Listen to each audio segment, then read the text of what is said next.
नमस्कार। देश की बात में आप सभी का स्वागत है, अभिनंदन है। सबके मन में एक सवाल है कि क्या मोदी सरकार जातिगत जनगणना कराएगी। विपक्ष का सबसे बड़ा एजेंडा यही है। अब जातिगत जनगणना कराए तो विपक्ष ये कहेगा कि हमारे दबाव में कराई, और नहीं कराए तो जमीन पर उसका नुकसान झेले। भारतीय जनता पार्टी और राष्ट्रीय स्वयंसेवक संघ इस दुविधा में लंबे समय तक फंसा रहा। कराएं नहीं कराएं, कराएं तो क्या नुकसान और ना कराएं तो क्या नुकसान। लेकिन अब केरल में संघ की समन्वय बैठक के बाद बृहत्तर संघ परिवार में एक राय बन गई कि जातिगत जनगणना करा लेनी चाहिए। ये बड़ी खबर है। मानकर चलिए कि जातिगत जनगणना अब बहुत दूर नहीं, किसी भी समय इस आशय की घोषणा हो सकती है।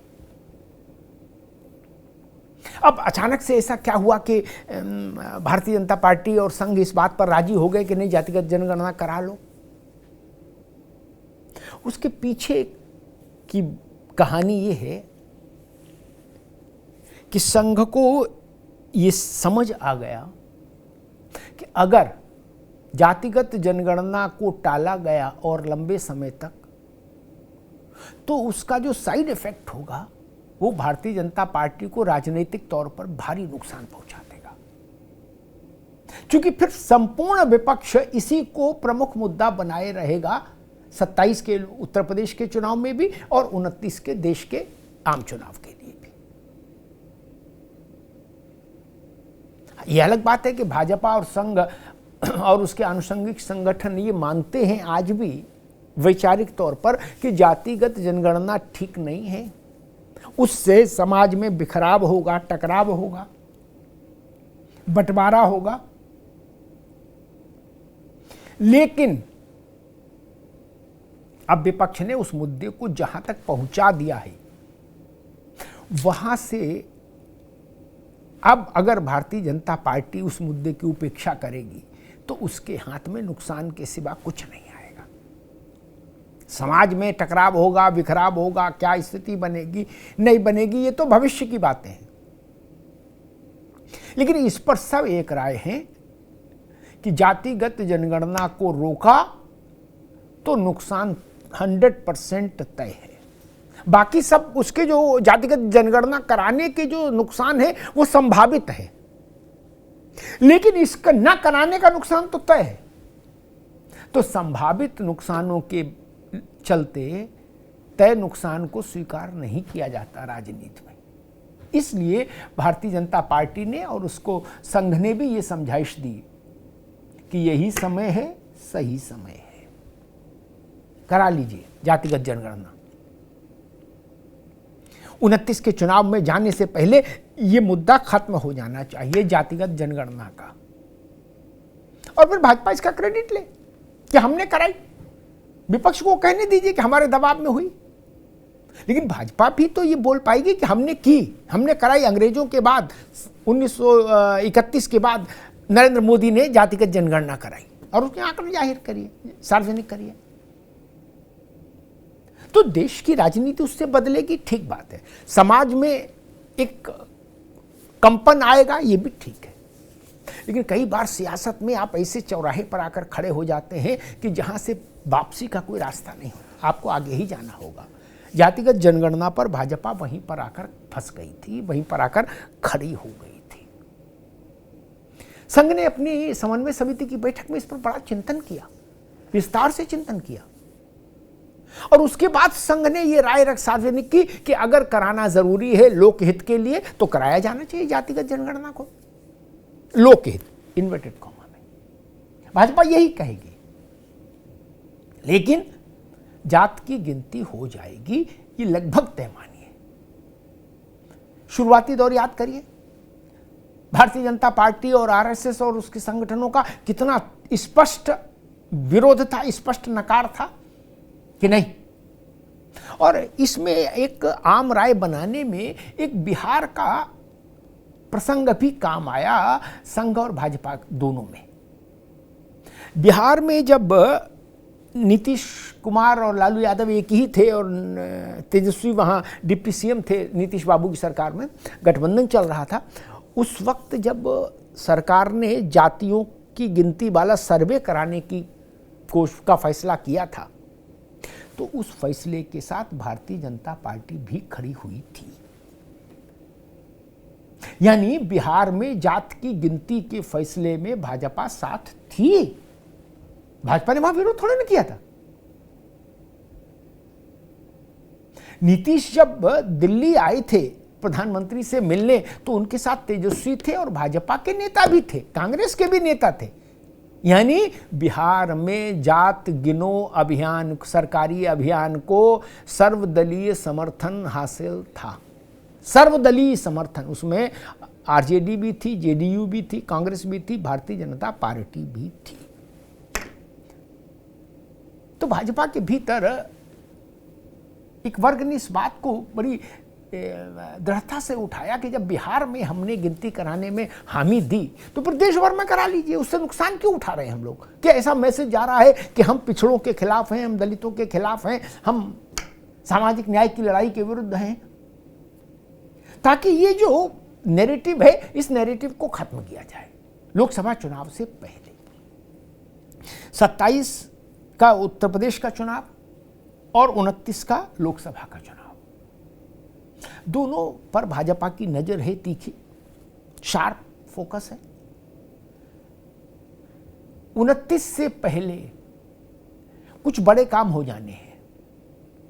जातिगत जनगणना तो 27 से पहले हो जाएगी, उत्तर प्रदेश में चुनाव जाने से पहले जातिगत जनगणना हो जाएगी।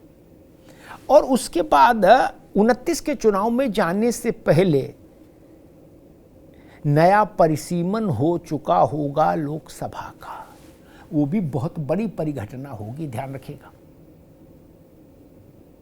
लोकसभा का रूप स्वरूप अनुलोम विलोम कर जाएगा, जाने कितनों के अरमान बह जाएंगे उसमें, और कितनों को नए को अवसर मिल जाएगा।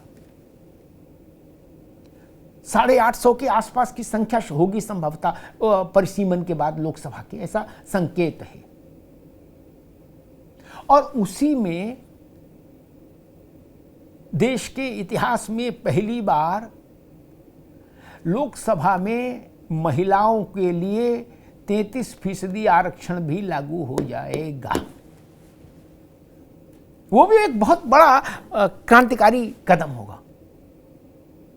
29 के चुनाव से पहले मोदी सरकार इस बात को सुनिश्चित करेगी कि चुनाव में जाने से पहले महिला आरक्षण व्यवहारिक तौर पर लागू हो जाए। उसके लिए बस यही, इसीलिए रुके कि जनगणना हो जाए, जनगणना के बाद परिसीमन हो जाए, और परिसीमन के बाद घोषणा हो जाए कि भाई लागू हो गया आरक्षण, ये सीटें महिलाओं के लिए आरक्षित हो गई। जैसे अभी SC ST के लिए आरक्षित हैं सीटें, वैसे ही तब वो एक वर्ग और जुड़ जाएगा आरक्षित का, महिला। बात खत्म। अभी ये नगर पालिका और नगर पंचायत और महानगर परिषदों में ये व्यवस्था है महिला सीट, तो लोकसभा में वो हो जाएगी। वो भी एक देश का टर्निंग पॉइंट होगा। भारतीय जनता पार्टी की निगाह उस पर भी है। और राहुल गांधी ने अभी कहा था कि जम्मू कश्मीर में पिछले दिनों कि विपक्ष ही सरकार चला रहा है देश की। अब ये बड़ी टिप्पणी है। कल तक राहुल गांधी कहते थे कि अगर मोदी जीत कर आ गए तो देश में लोकतंत्र खत्म हो जाएगा, चुनाव खत्म हो जाएगा, सब कुछ खत्म हो जाएगा, आदि आदि। अब कह रहे सरकार ही हम चला रहे। तो दो बातें तो सच नहीं हो सकती। पहले आप कह रहे थे मोदी आएंगे तो लोकतंत्र को खत्म कर देंगे, अब आप कह रहे हो सरकार भी हम चला रहे हैं। जिनको सरकार चलाने के लिए जिन्होंने शपथ ली उनको किनारे करके आप कह रहे हो हम चला रहे हैं। तो भारतीय जनता पार्टी के सामने ये भी एक बड़ा चुनौतीपूर्ण विषय है कि आक्रामक विपक्ष के हाथ से उन मुद्दों को छीना जाए, लिया जाए, लपका जाए और उनका समाधान किया जाए तत्काल प्रभाव से। जो मुद्दे सामाजिक तौर पर बड़ी व्याप्ति रखते हैं, बड़ा असर रखते हैं, उसी में ये जनगणना का विषय है, जातिगत जनगणना का विषय।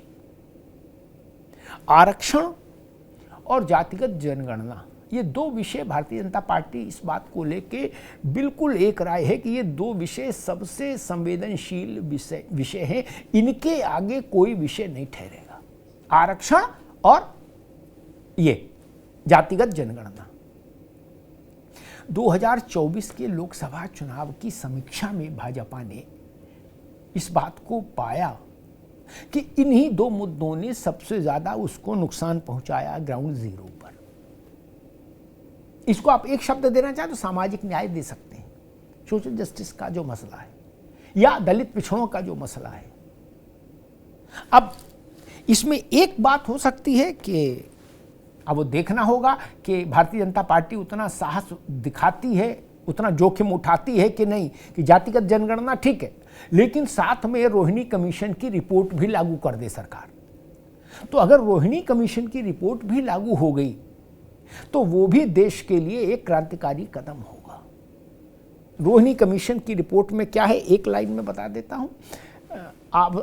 आज़ादी के बाद से अब तक जो आरक्षित जातियां हैं, आरक्षित वर्ग है, उनमें से किन जातियों को सर्वाधिक लाभ आरक्षण का मिला है और कौन सी वो तमाम जातियां हैं जो बिल्कुल आरक्षण के लाभ से वंचित रही हैं 7 दशक से ज़्यादा तक, उसका खुलासा है उस रिपोर्ट में।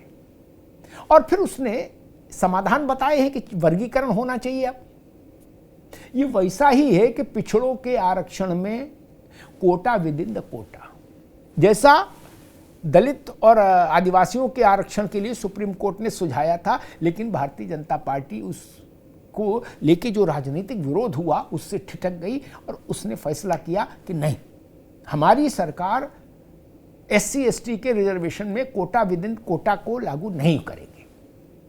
अब रोहिणी कमीशन में भी यही बात आएगी कि पिछड़ों के 27% आरक्षण पर कोटा विद इन कोटा। क्या भारतीय जनता पार्टी साहस जुटाएगी? बड़ा प्रश्न है, क्योंकि ये भी भारत में वोट के समीकरण को बदलने वाला एक कदम होगा। लेकिन इसके लिए भाजपा को जोखिम उठाना होगा, साहस दिखाना होगा। तो अभी नजर रखिए कि जातिगत जनगणना की मुनादी कभी भी हो सकती है, किसी भी वक्त हो सकती है। धन्यवाद।